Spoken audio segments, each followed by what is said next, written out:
Pemirsa, untuk mengetahui perkembangan terkini dari perayaan HUT ke-70 Republik Indonesia, kita bergabung dengan reporter Erik Himawan dan juru kamera Ali Amran di Istana Kepresidenan Jakarta. Dan juga kita akan bergabung dengan reporter Berita 1 Keko Ranti bersama juru kamera Windrianti Hawadis di Perumahan Buncit Indah Pejaten, Jakarta Selatan. Kita ke Erik dulu. Halo Erik. Ya Erik, apa kegiatan yang tengah berlangsung di istana saat ini?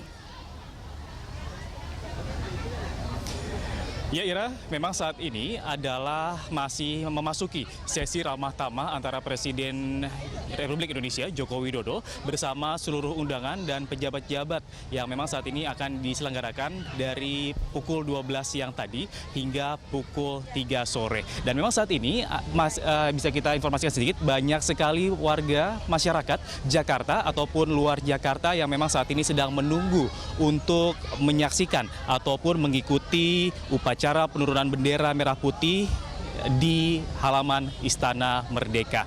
Dan Ira, bisa kita informasikan sedikit bahwa nanti untuk penurunan upacara bendera yang diselenggarakan di halaman Istana Merdeka, nanti ada kegiatan marching band yang dipilih secara nasional, yaitu dari Grand Prix Marching Band pada 2014 lalu, yang memang nanti adalah marching band dari Kalimantan Timur yang merupakan juara 1 di tingkat nasional. Dan Ira, bisa kita lihat di layar kaca Anda, memang saat ini banyak sekali warga Jakarta ataupun warga luar Jakarta yang sedang mengantri untuk memasuki halaman Istana Merdeka pada pukul 3 sore nanti.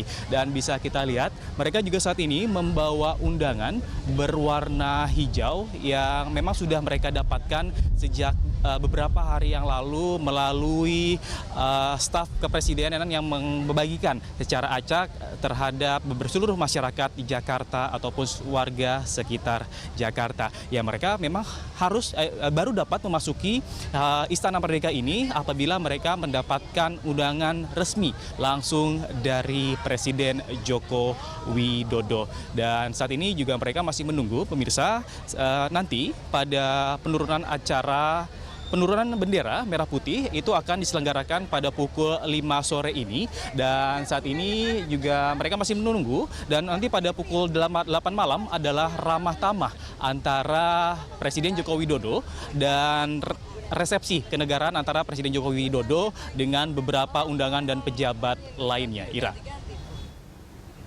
Ya Erik, tampaknya sudah ramai para warga yang mendapat undangan untuk masuk dan menunggu upacara penurunan bendera merah putih.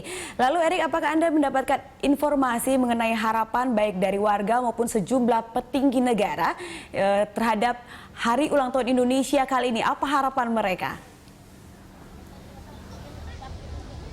Ya Ira dan pemirsa, memang tadi saya sempat menjumpai berbagai macam warga Jakarta ataupun warga dari luar Jakarta yang mempunyai banyak sekali harapan terhadap kemerdekaan Republik Indonesia yang ke-70 ini. Salah satunya adalah mereka ingin korupsi yang ada di Indonesia itu dihilangkan, karena mereka menganggap bahwa korupsi adalah sebagian dari perlambatan dari peningkatan ekonomi yang ada di Indonesia. Dan Ira, bisa kita ketahui sejak pagi tadi hingga saat ini memang sudah banyak sekali pejabat ataupun tamu undangan dari negara yang sudah hadir di halaman Istana Merdeka ini. Dan bisa kita ketahui juga ada Ketua Umum PDI Perjuangan Megawati Soekarnoputri yang sejak pagi tadi sudah tiba di Istana Merdeka ini. Dan bisa kita informasikan sedikit, ini yang cukup unik bahwa memang Presiden kelima ini, Megawati, itu sudah 10 tahun lamanya tidak menghadiri acara kemerdekaan ini. Dan selain Megawati, juga ada perwakilan negara dari delegasi konsuler Amerika yang memang sudah hadir di Istana Merdeka ini, dan juga perwakilan dari negara-negara ASEAN yang juga datang di sini. Juga banyak sekali pejabat yang memang sudah datang sejak pagi tadi. Dan berikut pernyataan dari Gubernur DKI Jakarta Basuki Cahayapurnama tentang harapan terhadap kemerdekaan Republik Indonesia yang ke-70. Dan saya kira semua berjalan dengan baik, dan ini juga lebih meriah rasanya, suasananya semua. Ya, apalagi juga ada anak-anak bacakan Satu kerinduan anak-anak itu negara kita nih bebas dari korupsi. Karena akar semua masalah itu adalah korupsi sebetulnya. Kalau korupsi nggak ada, pasti kita akan melaju dengan baik. Saya kira itu. Ya. Harapannya untuk Jakarta seperti apa, Pak? Harapan Jakarta ya harus Jakarta lebih duluan dong. Karena kan mukanya Indonesia kan di Jakarta. Ya, memang banyak sekali harapan ataupun usaha dari pemerintah ataupun masyarakat untuk mendapatkan Indonesia yang lebih baik. Memang semoga di hari ulang tahun ke-70 di Republik Indonesia ini diharapkan Indonesia ke depannya bisa mempunyai sistem pemerintahan dan terbebas dari korupsi. Demikian laporan kami langsung dari Istana Merdeka. Kita kembali ke studio, Ira. Ya, baik, terima kasih Erik.